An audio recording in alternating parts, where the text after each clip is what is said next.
This is the White Coat Investor Podcast, where we help those who wear the white coat get a fair shake on Wall Street. We've been helping doctors and other high-income professionals stop doing dumb things with their money since 2011.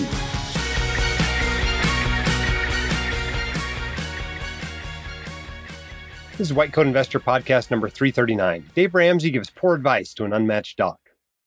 Today's episode is brought to us by SoFi, the folks who help you get your money right. They've got exclusive rates and offers to help medical professionals like you when it comes to refinancing your student loans. That could end up saving you thousands of dollars. Still in residency, SoFi offers competitive rates and the ability to whittle down your payments to just $100 a month while you're still in residency. Already out of residency, SoFi's got you covered there too, with great rates that could help you save money and get on the road to financial freedom. Check out their payment plans and interest rates at sofi.com/whitecoatinvestor. SoFi Student Loans are originated by SoFi Bank, N.A., member FDIC. Additional terms and conditions may apply. NMLS 696891.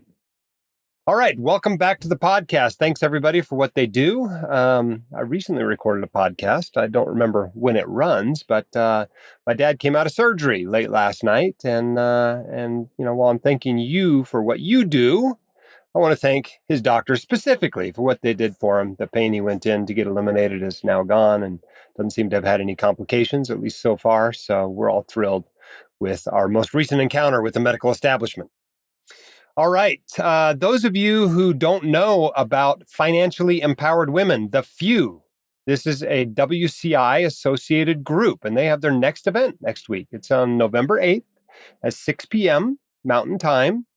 And guess who's going to be talking? Not only is Queen Bee Megan, who introduced the FEW to you a few weeks ago, going to be helping run that, but SC Gutierrez, who is on here as a friend of WCI, helping answer your questions a few weeks ago, she will be on there as well. She's going to be talking about how to make a financial plan. Great option there. I think there's 1,000 or more of you in this group now, so I hope a bunch of you show up to take advantage of that. You can sign up for this if you haven't yet at whitecoatinvestor.com/FEW. That's FEW. All right, let's do not a correction, but maybe a clarification. After having Dr. Shteynshlyuger on the podcast to talk about these issues with fees from insurance companies that are really pretty darn unfair, I think, I got an email from a doc who is associated with the AMA. Said, in your recent podcast, I wanted to correct the statement that the AMA will not do anything to help regarding unfair fees for EFT payments. I'm an alternate delegate to the AMA for my state. Twice a year, delegations from all 50 states, national specialty societies, and the federal health services take time away from our busy practices and families, set policy and priorities for the AMA. It is never accurate to say that the AMA will not do anything to help because the House of Delegates dictate what the AMA does. If an individual physician wants to advocate for stronger positions or a change in direction, they can bring resolutions to their state medical society or specialty society to ask their delegation to advocate their position and seek the support of other delegations. That being said, the AMA has been fighting against these unfair practices for several years. In 2021, the AMA, along with the 50 state medical associations and 40 specialty societies, sent a letter to CMS asking the Biden administration to take action on these unfair practices. And we include a link to that letter in the show notes. Goes on to say, furthermore, the AMA has a multitude of resources and guides on their website so that physicians and practices know their rights and how to navigate the system. While physicians face challenges like these, it's important for us to stick together with a unified voice. Making inaccurate remarks about our own professional organizations does not move the needle. Well, I sent that along to Dr. Shteynshlyuger, who replied rather vociferously. This is what he said. I greatly appreciate the fact that you listened to the podcast. I found a point of disagreement. I also appreciate the time and effort delegates like you commit to running the AMA. As you can imagine, I've put quite a few hours and dollars into advocacy on behalf of physicians. I'm an AMA member as well and introduced many of the resolutions that you're alluding to. I'm in solo private practice and it appears that you're part of a small practice as well. Our interests should align. You're correct to some extent that members write resolutions that are supposed to set policy. In reality, things work a little differently. Perhaps that's one of the reasons that the AMA has a 15 to 20% approval rating based on membership data. In fact, many AMA policies are set without resolutions, so why should one have to write a resolution to reverse such policies? For example, the AMA decided to call virtual credit cards a valid payment method. Whose bright idea is that? Valid means legal. Nowhere does the law say that virtual credit cards are legal to use as a payment from insurance to doctors. In fact, it's the opposite. I've been fighting to get that language changed for years now. The AMA board of directors are well aware nothing has been done. But here's a resolution which should not be needed. Again, we'll include that link in the show notes. While the AMA management keeps writing letters, it fully knows that letters will not achieve anything. talking to elected representatives will not achieve anything either, since they have already spoken. In fact, most recently, AMA refused to confront the insurance lobby's attempt to normalize virtual credit cards. Do you know who confronted the insurance lobby? The American Hospital Association, whose policy team is run by a former AMA employee. I got 500 physicians to write letters to counter the AMA's complicity with United Healthcare and Zealous. I hope you would be enraged if you found out what the AMA wrote. Need a full understanding of the financial administrative burden impacts to physicians prior to recommending adoption, referring to the proposal of adding virtual credit card information to the standard 835 remittance advice. So at any rate, I won't read the entire email, but basically the bottom line is he certainly feels the AMA could be doing a lot more than it is doing now. And this doc furthermore replied that he would, continue to work on that point and bring a resolution to the next meeting. So a lot of people commented on that podcast, and hopefully we can move the needle on this, get rid of this garbage fee that physician practices are paying and really actually make a difference. So hopefully that podcast will make some changes. All right. I was sent a link to a call that Dave Ramsey took on his recent show. For intellectual property reasons, I don't think we can play the whole call here, but we'll have a link to it in the show notes. So let me give you the summary. A doc calls in who, not a doc, I guess a medical student, former medical student. This is a medical student who had failed the boards a couple of times and had been dismissed from school. Medical school's over. He's basically kicked out.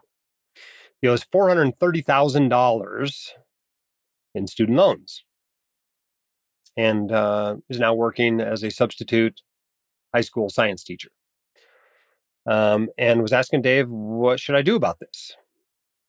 And Dave gave what I thought was terrible advice. Terrible advice. I mean, it's reasonable to make sure that this pathway into medicine is really over for this former medical student. And it sounds like it really is. I mean, I can't imagine you're going to get accepted back into medical school after a school has actually dismissed you after failing the boards multiple times. I'm assuming failing step one. But yeah, that's appropriate to ask. But following which, Dave's advice just got bizarre, right? He's like, well, go to PA school and pay off your student loans and borrow more money for PA school. And what makes you think PA school is going to go any better than medical school did? Or go, try to find a job and pay off this debt. It's $430,000, Dave. What job are you going to get that allows you to pay off that student loan? It doesn't matter how much you eat rice and beans. That debt is not going away without a physician-like income. It's just not going to happen. Meanwhile, he's teaching. This is a PSLF qualifying job. He's working for the government, right? State government, municipal government, school district, whatever. This is a PSLF qualifying job. Dave, why will you not acknowledge that PSLF works? That hundreds, thousands of doctors are receiving public service loan forgiveness. You put in your 10 years, you make your payments, the rest of your federal student loans are forgiven. Yes, you have to work for a 501c3 or government entity. You have to work full time. You have to fill out the paperwork. And that's it. It goes away. This is clearly the path this medical student should take. Without a doubt, that is what should be done. Now, is there another path? Yeah, you could put in 20 or 25 years and go for an income-driven repayment program forgiveness. That would be a taxable forgiveness. And obviously, it takes at least twice as long to get that forgiveness. And then you got to save up for the tax bomb on the side. That might not be a terrible option in this sort of a terrible situation. But PSLF is so obvious, right? If you want to teach, if that's the backup plan now, great. Go teach, make these little tiny IDR payments for 10 years and get the rest forgiven. That's the advice that should have been given, not go to PA school or, go try to find some other job that pays enough money to pay off these student loans. That's, great if you can get it. If you can go work on Wall Street and make $800,000 a year, sure, you can pay off these medical school loans. But I'm guessing that's probably not all that likely, whereas he already ought to be on this PSLF pathway.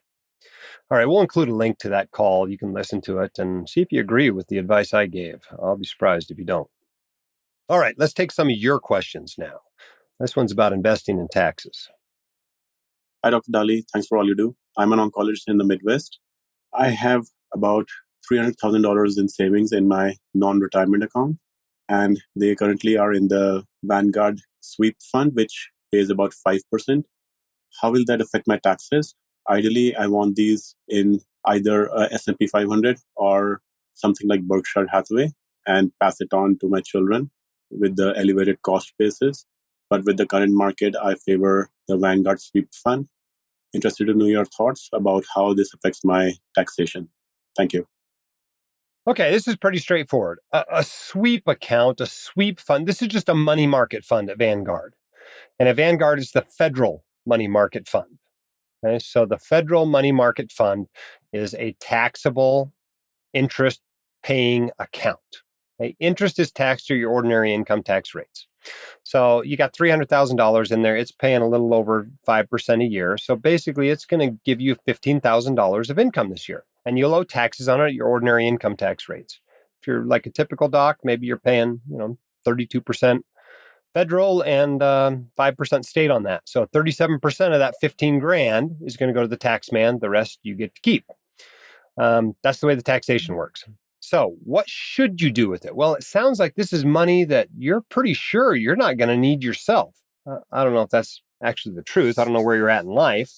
Most of us, leave money behind to our heirs after we're sure we don't need it, but you're investing this for your heirs mostly, it sounds like. So for the long run, when you invest in money for the long run, you generally want to invest it pretty aggressively. We're talking about stocks. We're talking about real estate, that sort of stuff.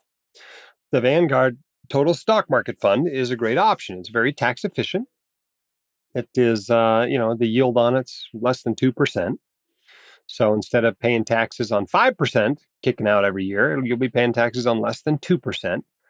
Plus, almost every dividend coming out of that fund is qualified. So instead of paying at your ordinary income tax rates, you would be paying at your, qualified dividend tax rates, which for a typical doc is either 15 or 20% and possibly plus the 3.8% NIIT tax, that net investment income tax. So paying at 23.8% sure beats paying at 40-ish percent.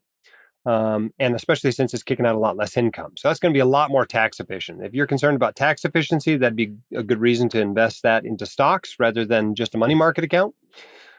If you are interested in having more growth on it, you're likely to do better than 5% in the long run holding on to stocks. Now, that might not be the case for the next year or 2 years or 5 years or 10 years, but over the next 50 years, it's almost surely the case.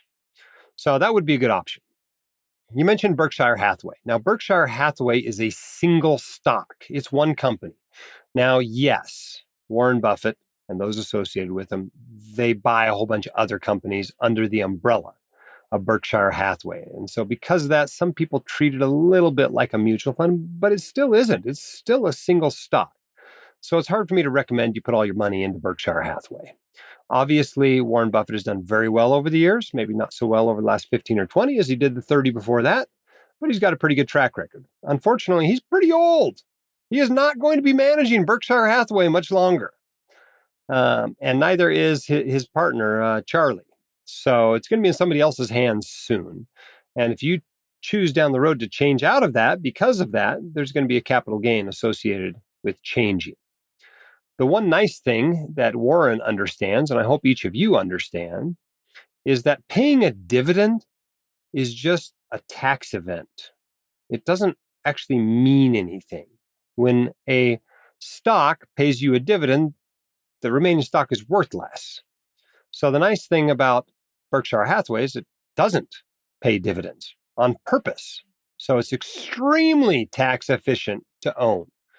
And with the step up in basis of death, money invested in there may never be taxed again. But that assumes you hold on to that until you die, which I don't know how old you are, but 40, 50, 60 years, whatever from now. And that seems like a stretch. So I don't think I can recommend you just plump it all into Berkshire Hathaway. I think I'd rather see you using a total stock market index fund or perhaps a diversified collection of funds for this taxable account. And go from there. But that's how the taxation on each of those options would work. So I hope I answered your question. Next question. This one's also about taxes. As I record this, it's 4 days before the October tax deadline for those who have filed extensions. So I guess no surprise, we're doing some tax questions. I just met with my tax preparer yesterday, and like the year before and the year before that, also got a chance to educate my tax preparer. I know a lot of you have had that experience as well, but you got to pay attention to this stuff because even the professionals sometimes get it wrong.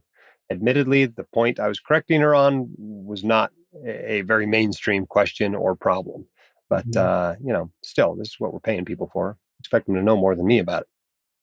Dr. Dolly, I'm doing my quarterly taxes right now and went down the rabbit hole in terms of trying to estimate the payments, including my qualified dividends and taxable interest. First of all, do I make estimated quarterly payments for the taxable interest and qualified dividends, or are the quarterly taxes just on earned income?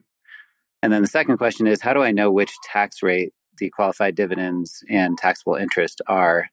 I'm looking at my Form 1040 from last year, and I see where the taxable income is, but it doesn't have it broken down in terms of percentages of my earned income tax rate versus the interest and dividend tax rate. Any advice you have on this would be helpful. Thanks. Okay. Our federal income tax system is a pay-as-you-go system.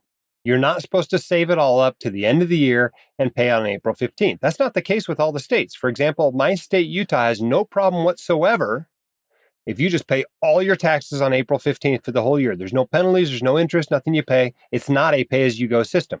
But the federal income tax system is a pay-as-you-go system.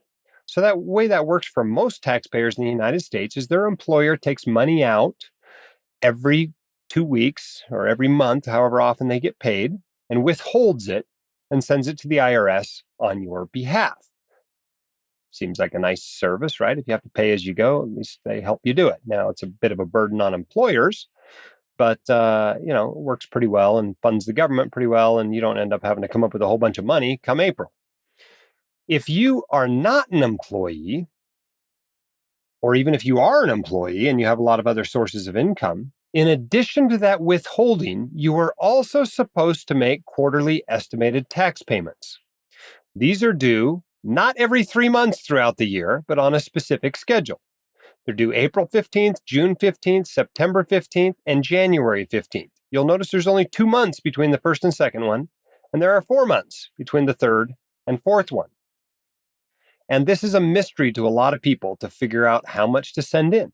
And it really is hard to get it exactly right. I mean, even the amounts that employers are required to withhold from your paychecks are not exactly right. They're just an estimate. They're a formula that the government uses. And then come April 15th, when you file your return, or October 15th, if you file an extension, you settle up with the government. If they withheld too much or you paid too much in quarterly estimated taxes, you get a refund. If they didn't withhold enough or you didn't pay enough in your quarterly estimated taxes, you have to make a payment. And if you really underpaid it, you might have to pay some additional interest on money you should have paid. So that's the way the tax system works. Now, when you get paid dividends, when you get paid interest, do you have to pay on that? Yeah, you got to pay on everything. But you might have enough withheld from your employer that you don't have to actually file any quarterly estimated taxes. The only way to know for sure is to get yourself into the safe harbor. Now, how do you get in the safe harbor? Well, one method is just paying everything you owe. If you pay everything you owe this year, you're automatically in the safe harbor, right? If they're sending you a refund, you were in the safe harbor. Not necessarily true if you paid it all with, your fourth quarterly estimated tax payment. And a lot of it was for income in the first quarter, but as a general rule, that's the way it works. Another way to be in the safe harbor is to pay at least 100% of what you paid last year, or if you're a high earner, and there's a threshold there, and most of those listening to this podcast are going to be over it, you pay 110% of what you owed last year in taxes, then you'll be in the safe harbor. So if the only way you pay taxes is via quarterly estimated payments, this is really easy. You take last year's income, you multiply it by 110%, you divide it by 4, and that's what your quarterly estimated tax payments should be. And then the last way you can be in the safe harbor is if you get really close and you only miss by a little, right? If you're less than $1,000 underpaid, which, is for a moderate earner, that's a pretty good estimate. But for a high earner, it's very hard to be within 1,000, right? For some of us, it's hard to be within 100 times that. It can be really hard to estimate your taxes. Things come up and your income's very variable or whatever, right? And so for most of us, this is a big fat guess, right? You do the best you can, but the only way to know for sure is basically to do your taxes throughout the year. You're continually doing your taxes to see what you're going to owe. You know your deductions, your income, what it's going to be. And that's basically what I do. I know what my big deductions are. My big deductions are the QBI deduction, that 199A deduction. Charitable contributions is another huge deduction for me. I've got some smaller deductions with some tax-deferred contributions. And so I subtract those out. I know what my income's been, and I total it together, and I go, well, what's the tax bill on that going to be? And that's how I know how much to pay in quarterly estimated taxes. But it's a guess, and I've been off by a lot on both ways, too low and too high. And so I've had to pay some interest, and I've also loaned the government an awful lot of money. It's not easy to do. As far as your qualified dividend and long-term capital gains rates, those are 0%, 15%, and 20%. And you just got to see what your income is. Those are pretty big brackets. It's pretty darn easy to see what bracket you're in there. For 2023, the tax brackets for capital gains, if you are single, if your income is under $44,625, you pay 0% on your long-term capital gains. If you're married filing jointly, it's twice that, so just under $90,000. 15% ranges for singles from $45,000 to $492,000. For married, from $89,000 to $554,000. That's the 15% bracket. So anything over $492 or $553 is 20%. And if you make over $200,000, you also add on that 3.8% tax, $250,000 married. So for lots of docs, you're going to be in the 18.8% long-term capital gains bracket or the 23.8% long-term capital gains bracket. And you just got to estimate that when you make your quarterly estimated tax payments. There's a reason they're called estimates, because we don't really know. Try not to miss too much. If you don't like paying, interest to the IRS, well, give them a little extra, and then you don't have to worry with coming up with that money. If you're content with that and you'd rather not give the IRS a tax-free loan, maybe pay a little bit less. But most of us are just trying to guess the best we can and deal with the consequences later. Hope that's helpful. All right. The next question comes in by email. And this comes in asking, I have a question on the Social Security tax portion of federal taxes that I can't seem to get a clear answer on. Here's a quick breakdown of my wife and I's anticipated 2023 tax situation. We're married filing jointly. My income, I made $150,000 as a W-2 earner. My wife made $50,000 in wages as a W-2 earner and then began doing 1099 work. Expects to make about $20,000 in 1099 work. Combining all of that, we get to around $220,000 for the year. My question is around the Social Security tax component. Am I seeing the $160,200 limit for 2023? But I'm not clear how this applies. Since we're married filing jointly, is this a limit for all of our income combined, regardless of source, or does our 1099 income have a separate limit from our W-2 wages? Okay, there are not separate limits for your W-2 and your 1099 wages, right? You have to pay on both of them. No separate limits, but you each have a separate limit, right? Yours is $160,200. So once you start making more than that, you do not have to pay Social Security tax anymore on additional income. Once she makes more than that, she does not have to pay any additional Social Security tax on additional income. So in this case, that $20,000 is going to be pretty heavily taxed because you're in a relatively higher tax bracket due to your combined high income. And she's going to be paying both halves of Social Security and Medicare tax on that money. So I know that's not the news you wanted, but that's the way it works. All right, let's take another question. This one about oil and gas drilling. Hi, Dr. Dolly. Thanks for all you do for us Waco investors out here. I wanted to ask a question about some unique tax breaks We work with an accounting firm that also has a wealth management side.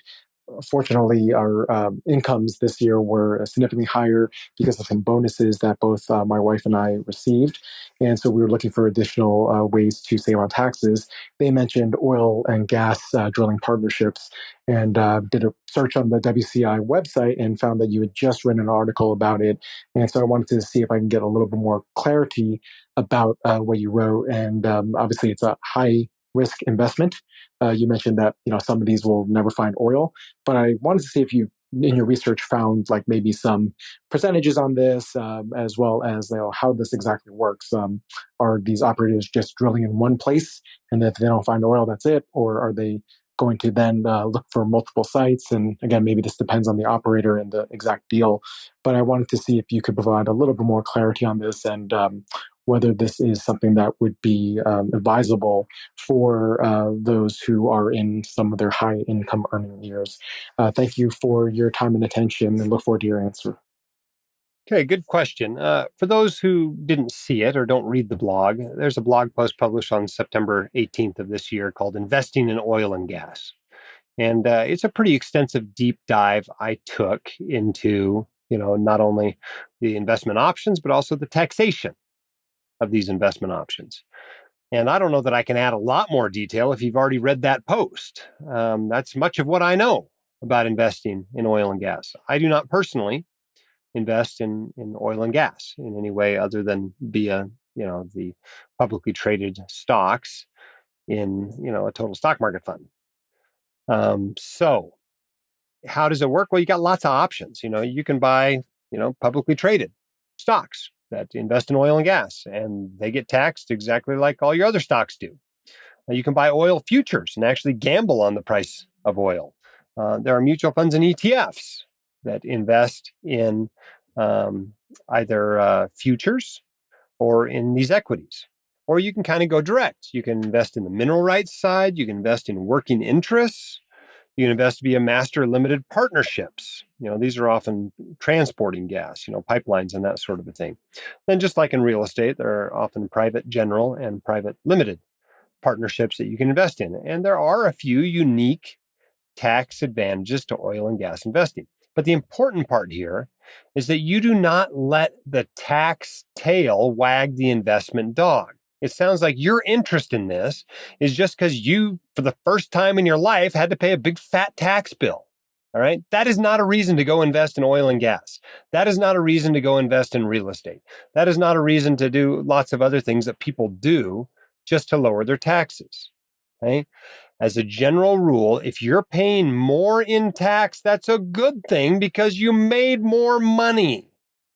That's not a bad thing. So pat yourself on the back and say, hey, good job. That's a good thing. You don't go around going, well, how can I get out of this? Right? Well, because here's the best way you can lower your tax bill. Stop making money. Stop making money. And you'll quit paying taxes. As a general rule, when you invest, whether you're investing in real estate or oil and gas or stocks or bonds or whatever, you want to invest tax efficient. So if you are going to invest in oil and gas, sure, get the tax benefits for that. But don't go rushing into oil and gas investing just to lower your tax bill. Because I tell you what, the best way to lower your tax bill through investing is to lose money. If you lose money, your income goes down, you pay less in tax. And that's what a lot of oil and gas investments end up being. Now, obviously, some of them do make money, but you want to first choose the investment based on, how it's going to do, not based on what tax break you're going to get from it. There's been lots of things, especially in the 1980s, lots of things sold to doctors to lower their tax bill. Yeah, it lowered their tax bill, but getting a 30% deduction on something and losing 100% of your investment is not a good deal. So be careful with that. Read that article carefully so you understand how the taxation works. But as a general rule, this is not what you do when you, have a great clinical year and make a bunch of money and you start going, oh, I have to invest in oil and gas now to lower my tax bill. That's a very bad way to approach any investment. So please don't do that. Hope that answered your question. I don't know that I have more information for you. Yes, it's a high risk investment. Yes, there are some tax breaks associated with it, but you need to become a bit of an expert in oil and gas if you want to start investing in oil and gas. or at least stick with, something simple like a mutual fund that invests in it, or, a very broadly diversified partnership. But yeah, these companies, if they don't find oil in one place, they go somewhere else. A partnership, it just depends, because some of them might be a partnership on one well. And if that's it, that's obviously pretty high risk. If they don't get oil, they don't get oil, and you don't make any money, even though you got a tax break. Not only do you not make any money, you lost your investment. All right, a quote of the day today comes from Ginny Romedy. Said, growth and comfort do not coexist. So if you want to grow personally in your world, just like building a muscle, it's not comfortable. You got to go work out. All right, another question on taxes. This one on tax loss harvesting from Shireen. Hi, Jim. This is Shireen from Florida. My question is regarding tax loss harvesting. I understand the wash sale rule, but I'm somewhat confused about how tax loss harvesting may turn a dividend from qualified to non-qualified. Does this occur even if I have auto reinvestments turned off? Or does this switch occur simply from the dividend being distributed to my sweep account? And if that's the case, how exactly can I tell when a dividend will be distributed for a fund and therefore know the best time to do the tax loss harvesting? I looked at my index funds at Vanguard, and it looks like these distributions are pretty random. So how do I avoid this reclassification from qualified to non-qualified dividend when doing tax loss harvesting? Thanks so much in advance for your time. Okay, the rule is that if you own a stock for less than 60 days, right, 60 days around when a dividend is paid, 30 before, 30 after, whatever, then it is no longer a qualified dividend. It is now an ordinary dividend, and you pay your ordinary income tax rates on it instead of the lower qualified dividend tax rates. So what's the best way to avoid this? Well, don't do frenetic tax loss harvesting. Okay? If you only go in there to look every couple of months, every 2 or 3 months to see if there's anything worth harvesting, then you'll never have a problem with this. You'll never have a problem with the 30-day wash sale rule. So just chill on the tax loss harvesting, right? You don't have to get every single dollar of loss that ever happens in your accounts.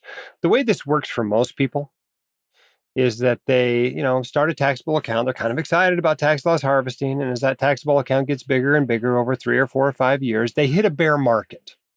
And everything they've bought in the last 5 years is now underwater, and they tax loss harvest all of it. And now they've got enough losses that they've got $3,000 a year for the rest of their life. And they can offset a number of other capital gains in their life. And then they go another 4 or 5 years and they hit another bear market and they do a whole bunch more tax loss harvesting, right? But they don't have to be in there every 2 weeks checking for tax losses to get every $30 drop in the funds. And so that's the way you avoid, those two issues, is you just don't do it that often. I mean, if there's a pandemic and the market drops 30%, yeah, you ought to go check and see if you should tax loss harvest. If you hit 2022 and, the stock market's down 20%, yeah, go in and look, see what's underwater, do some tax loss harvesting. But in a year like 2023, I don't think I've done any tax loss harvesting at all. So no problem with 30-day wash rules, no problem with the 60-day qualified dividend rule, because I haven't done any of it. Nothing's really been underwater all that much. Everything's done okay this year. Maybe something was underwater for a couple of weeks, but it wouldn't have been a big loss. And that's really the only losses I'm interested in grabbing at this point. So hope that's helpful. Those dividends are not random, though. Most fund companies will tell you when the dividends are going to be paid.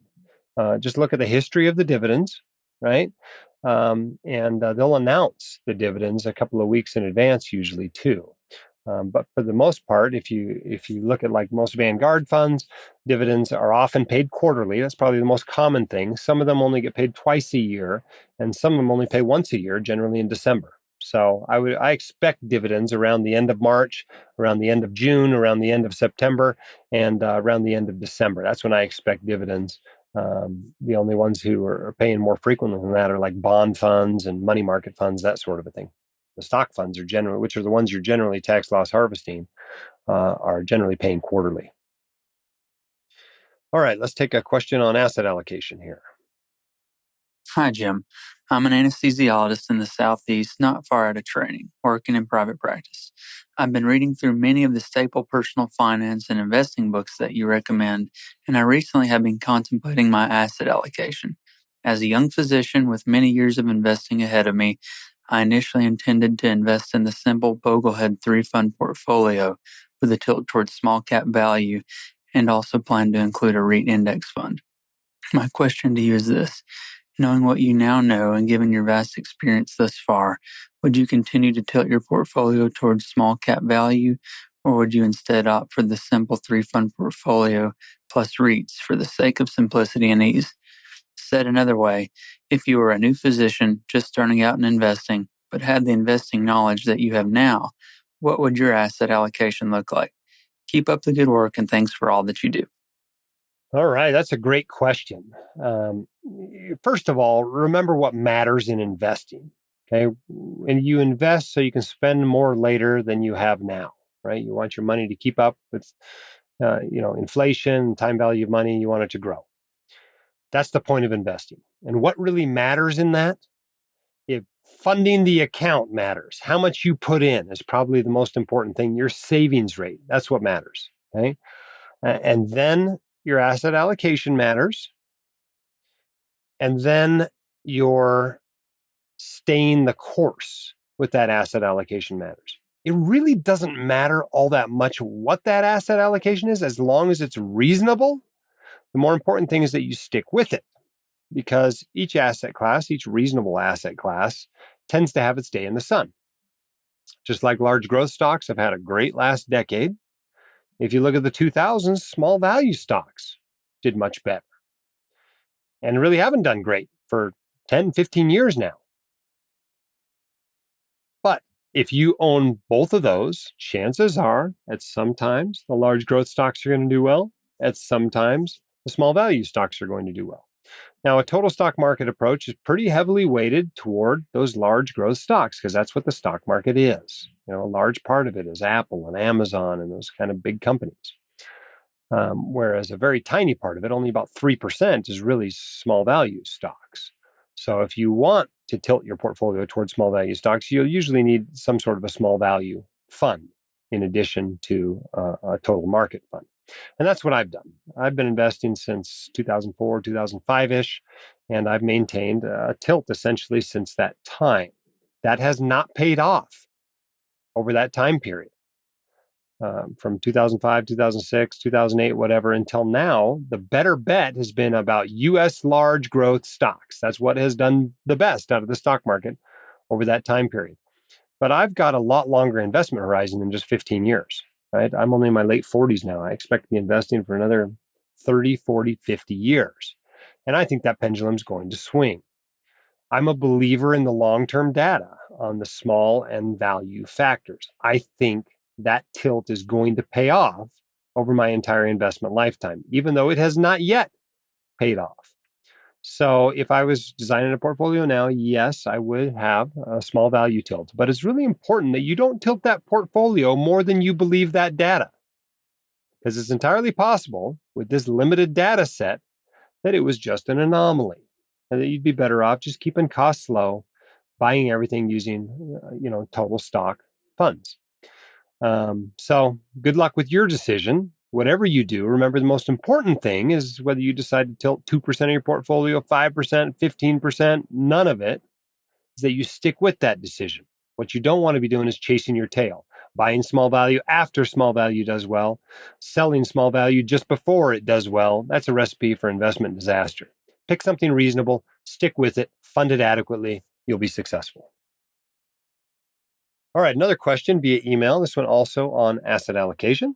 Said, hope you're enjoying your summer after taking your FYFA course and listening to your podcast. I haven't seen much of this discussion, so would like your input. What are your thoughts on the following? We're in our mid-30s. 1, intermediate term money, 10 to 15 years. And 2, using a different asset allocation for that goal. Our short-term money assigned to short-term goals is basically in high-yield savings accounts and money market accounts. Good, I like that. Our retirement money is in retirement accounts as well as in a taxable account. We're on track to reach our goals if we stick to our plan. Great. My question is about intermediate money I may want to use pre-retirement, such as a summer home or renovation, etc.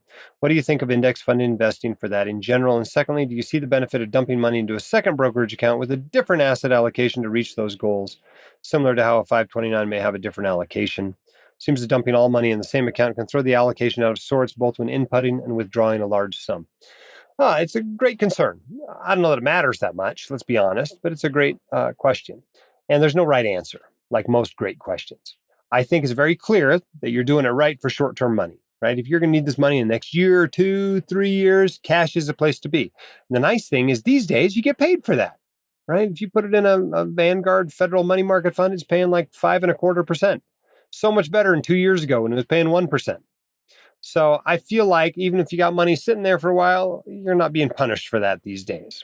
Savers are doing much better in comparison to borrowers than they were a couple of years ago due to the increase in interest rates. Long-term money, of course, you tend to invest for the long run, whatever your asset allocation that you can tolerate for long-term money is. Stocks, bonds, real estate, maybe something else, whatever. That intermediate money is hard to sort out, though. Nobody knows exactly. It's probably some combination of the two. If you need the money in 7 or 8 years, maybe you put some of it in stocks and the rest in cash. How much is some? Well, there's no guidelines, right? Nobody knows. Obviously, if the stocks do better over those 7 or 8 years, you'll wish you had more in it. If they do poorly, you'll wish you had more in cash. It's just hard to say without a functioning crystal ball. But here's the deal. If it's a goal that's like all wishy-washy, if it's a goal that's 15 years out, just invest it for retirement, right? Whether it's in your retirement accounts, whether it's in the taxable account. Then when this thing comes up, right? And you're like, okay, now we're serious. We want to buy that lake house in 2 years. Let's start, saving toward that and making plans for that. And you go, okay, well, I can't save it all up in the next 2 years. So I'm going to use some of the money out of my portfolio. Well, you probably are looking at your taxable account. Well, what's in my taxable account? Well, I got some, total stock market fund in there, and I got some total international stock market fund in there. What am I going to sell? Probably the shares with high basis. So the tax hit isn't so much. And then you simply adjust for that. If you adjust your retirement allocation, your new money is going to be going in toward, that total stock market and the total international stock market allocation. You might even sell some of something else inside one of your retirement accounts and buy some more of those two asset classes in order to rebalance the account at that time. But that's what I would do. If it's vague and it's way off in the distance, I'd just invest it all into the long-term portfolio and then make adjustments when things come up, right? If you're like, okay, now we're going to do it in 2 years. All right, now's the time to put it in cash, right? You're only 2 years out. You don't want anything to happen to that money so you can buy that house, or you're building a house and you're going to have to make payments over 15 months or something. And then you want to get that money out of stocks and into cash. I hope that's helpful. If it's a definitive thing, if it's college, it's going to start in 9 years. Yeah, I'd put a separate asset allocation for it. If for sure, you want to have $500,000 in 6 years to buy a vacation home in Tahiti, and it's a very specific goal, sure, set a different asset allocation for it. I don't know that you necessarily need a different brokerage account for that. It's easy to open another brokerage account. You can have multiple brokerage accounts at Fidelity or Vanguard or Schwab, all at the same place. You can do that, just like you can open different bank accounts. But I don't feel like you had to. You can keep track of it on a spreadsheet.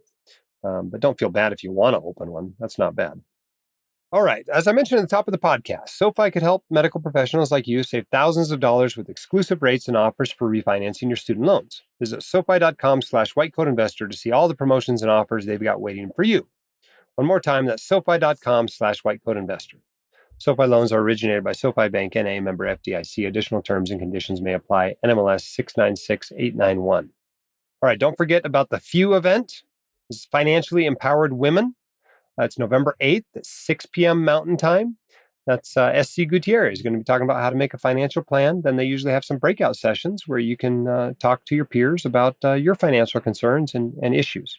Obviously, that's for financially empowered women.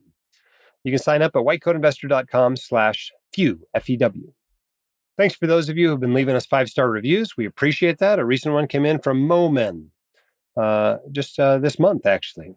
Said, financial advice gems with medical COI clarity. That's conflict of interest clarity, I think.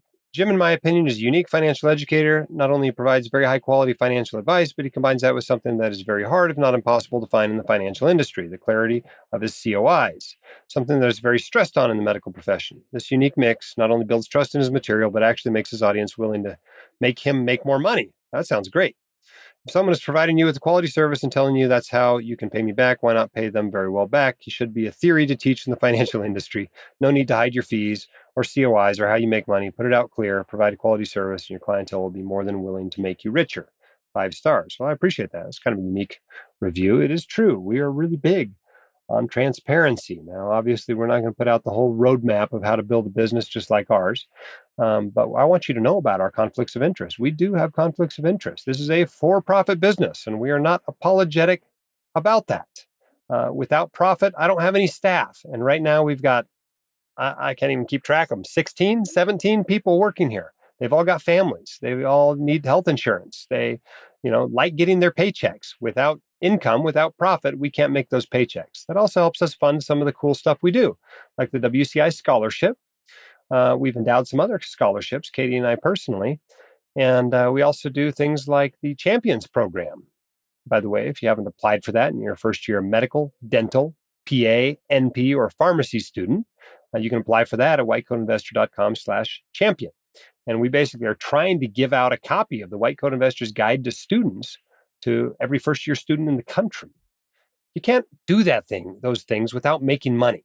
And the problem is you cannot make money without having conflicts of interest. So absolutely we have conflicts of interest, right? SoFi, for instance, is the sponsor of this episode. They paid us for us to tell you about them. That's a conflict of interest, right? Do I want you to go, tell SoFi that you came from the White Coat Investor and that they should keep advertising with us? Absolutely I do.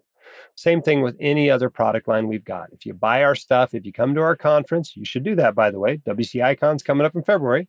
Or you buy our books, or you buy something out of the WCI store, or you buy one of our online courses. Yeah, we make money. That's how it works. And obviously we have ads, sponsorships and newsletter sponsorships and banner ads on the website. And if you click on those and go there and buy stuff from them, they will keep supporting us and we'll continue to make money. But we decided we could do a lot more good as a for-profit business than we could if this were just, a charitable endeavor on the side. So we decided to go that route. Maybe it was the wrong choice. Maybe it wasn't, but that's what we're doing. So that's why we do it. In the meantime, we feel very strongly about our mission. And if you haven't heard about our mission, let me tell you a little bit about it.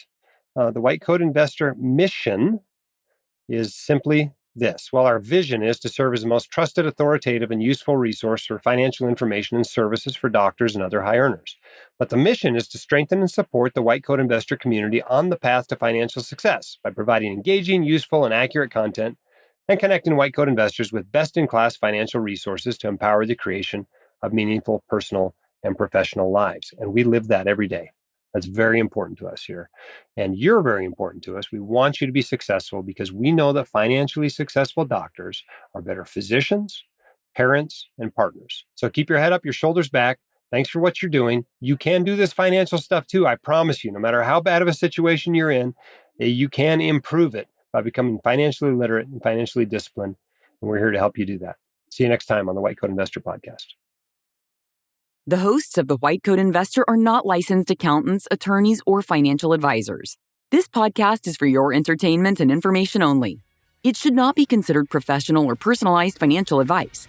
You should consult the appropriate professional for specific advice relating to your situation.